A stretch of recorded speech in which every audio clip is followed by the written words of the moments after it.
Assalomu alaykum. YouTube ahliga mana bugun texnikamizni obzor qilamiz. Juda ko'p kommentariyada yozishyapti. Obzorni qiling deyishyapti. Instagramga qo'yganmiz, obzorini YouTubega qo'ymabmiz. Xo'p, bunimiz kilosi 1 tonna. Xolasa mana mashinalarga sig'oradi, bemalol olib yuraveradi. Labogacha qilinadi, labo oldi ko'tarilib ketadi, chiqib tushadigan paytda.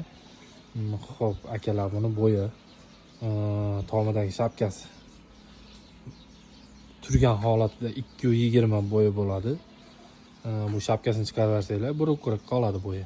140 bo'yi bo'lsa, eniga 90, eniga 90 bo'ladi. Murojaat bunisi kiradi, yopiladi ichkariga. Narigi chekkasi ham yopiladi.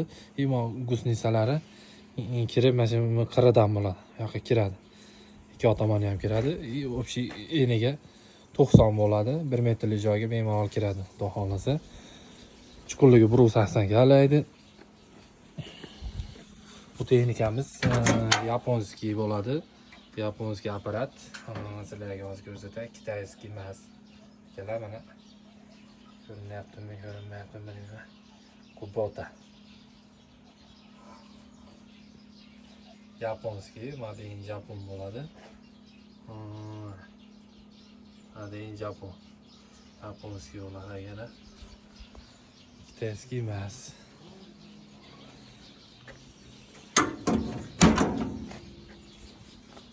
Yana qanaqadir ma'lumotlari kerak bo'lsa, yana kommentariyga yozinglar, yana aytib o'tamiz. Joystilari hamma yo'g'i katta ekskavatorlar ham birga bir bo'ladi. Ishlashi ham xudo xolasa birga bir, chuqurligi 180 chuqurga oladi. Mana shu mashinaga bemalol yuklaydi. Balandlikka olishi. Bunaqa katta mashinalarga olmaydi bu. Narxi keladigan bo'lsak, buni 120 millionga Toshkentga zakazga keladi. Bu magazinlarda sotilmaydi.